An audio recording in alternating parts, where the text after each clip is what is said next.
दक्ष प्रजापति की कई पुत्रियां थीं। सभी पुत्रियां गुणवती थीं। फिर भी दक्ष के मन में संतोष नहीं था। वे चाहते थे उनके घर में एक ऐसी पुत्री का जन्म हो जो सर्वशक्ति संपन्न हो, जिसके कारण दक्ष एक ऐसी ही पुत्री के लिए तप करने लगे। तप करते करते अधिक दिन बीत गए तो भगवती दुर्गा ने प्रकट होकर कहा, मैं तुम्हारे तप से प्रसन्न हूँ। तुम किस कारण वश तप कर रहे हो?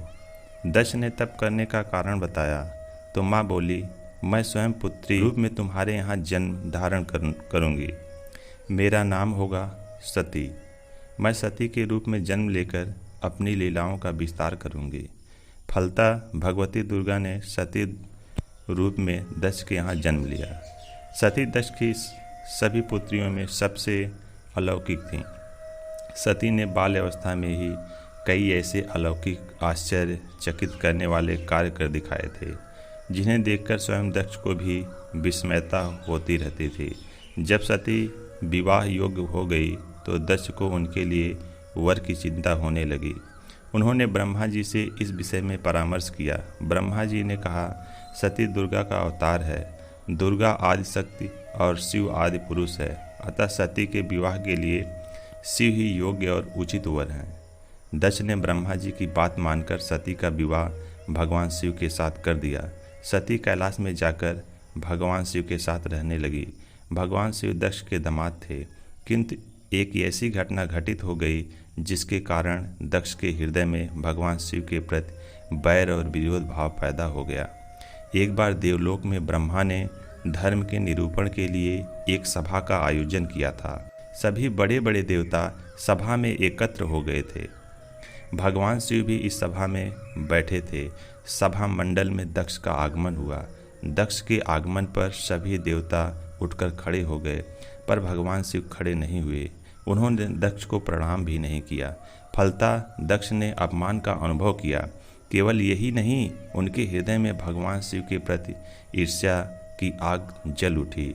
वे उनसे बदला लेने के लिए समय और अवसर की प्रतीक्षा करने लगे। एक बार सती और शिव कैलाश पर्वत पर बैठे हुए परस्पर वार्तालाप कर रहे थे। उसी समय आकाश मार्ग से कई विमान खनकल की ओर जाते हुए दिखाई पड़े।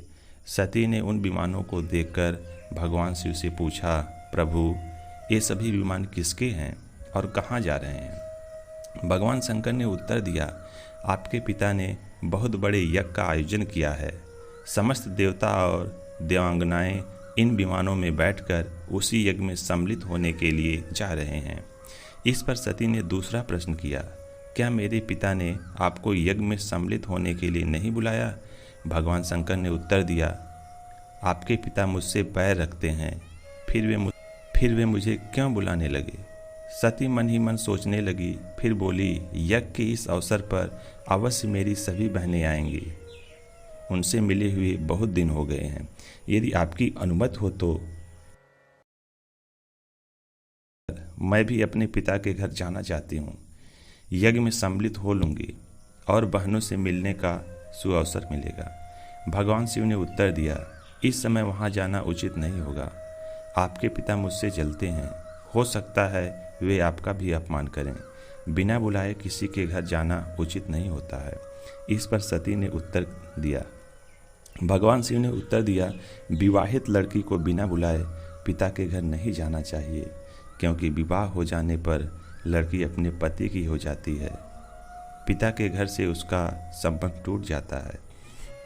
सती पीहर जाने के लिए हट करती रही, अपनी बात बार बार दोहराती रही। उनकी इच्छा देखकर भगवान शिव ने पीहर जाने की अनुमति दे दी।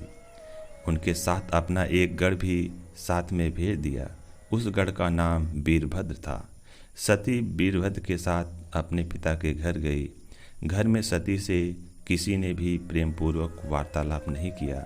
दक्ष ने उन्हें देखकर कहा, तुम क्या यहाँ मेरा अपमान कराने आई हो?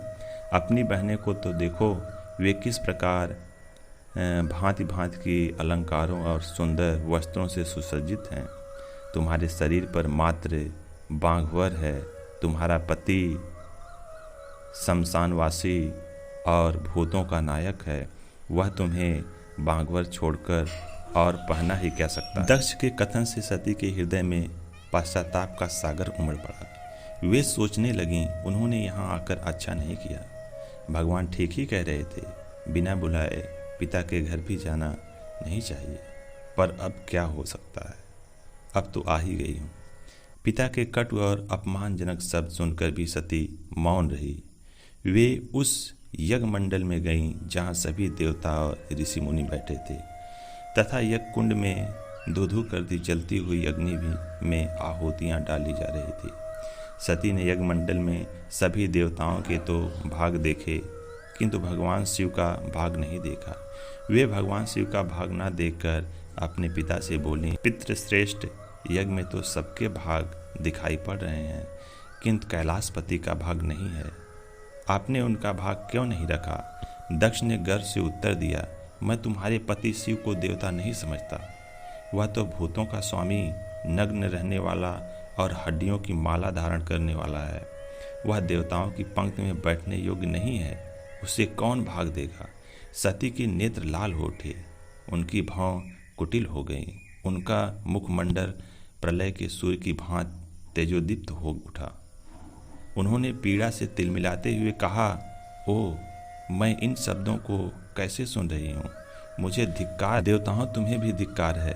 तुम भी उन कैलाशपति के लिए इन शब्दों को कैसे सुन रहे हो, जो मंगल के प्रतीक हैं और जो क्षण मात्र संपूर्ण सृष्टि को नष्ट करने की शक्ति रखते हैं। वे मेरे स्वामी हैं। नारी के लिए उसका पति ही स्वर्ग होता है।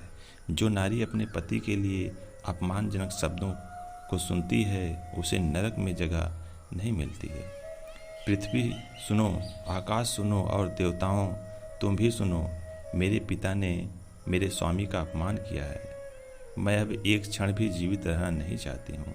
सती अपने कथन को समाप्त करती हुई यज्ञ के कुंड में कूद पड़ी। जलती हुई आहुतियों के साथ उनका शरीर भी जलने लगा। यज्ञ मंडल में खलबली पैदा हो गई, हाहाकार मच गया। देवता उठकर खड़े हो गए। वीरभद्र क्रोध से कांप उठे। वे उछल उछल कर यज्ञ का विध्वंस करने लगे। यज्ञ मंडल में भगदड़ मच गई। देवताओं और ऋषि मुनि भाग खड़े हुए। वीरभद्र ने देखते ही देखते दक्ष का मस्तक काटकर फेंक दिया। यह समाचार भगवान शिव के कानों में भी पड़ा। वे प्रचंड आंधी की भांति कनखल जा पहुँचे। सती के जले हुए शरीर को देखकर भगवान शिव अपने आप को भूल गए। सती के प्रेम और उनकी भक्ति ने शंकर के मन को व्याकुल कर दिया। उन शंकर के मन को व्याकुल कर दिया जिन्होंने काम पर भी विजय प्राप्त की थी और जो सारी सृष्टि को नष्ट करने की क्षमता रखते थे। वे सती के प्रेम में खो गए, बेसुध हो गए। भगवान शिव ने उन्मत्त की भांति सती के जले हुए शरीर को कंधे पर रख लिया। वे सभी दिशाओं में भ्रमण करने लगे। शिव और सती के इस अलौकिक प्रेम को देखकर पृथ्वी रुक गई, हवा रुक गई, जल का प्रवाह ठहर गया और देवताओं की सांसें भी रुक गई। सृष्टि व्याकुल हो उठी। सृष्टि के प्राणी पुकारने लगे, रक्षा करें, रक्षा करें। भगवान संकट उपस्थित देखकर सृष्टि के पालक भगवान विष्णु आगे बढ़े। वे भगवान शिव की बेसुधी में अपने चक्र से सती के एकाएक अंग को काट। धरती पर 51 स्थानों में सती के अंग कट कट कर गिरे। जब सती के सारे अंग कट कर गिर गए तो भगवान शिव पुनः अपने आप में आ गए। जब वे अपने आप में आए तो पुनः सृष्टि के सारे कार्य चलने लगे। धरती पर जिन 51 स्थानों पर सती के अंग कटकर गिरे थे, वही स्थान आज शक्ति के पीठ स्थान माने जाते हैं। आज भी उन स्थानों में सती का पूजन होता है, उपासना होती है।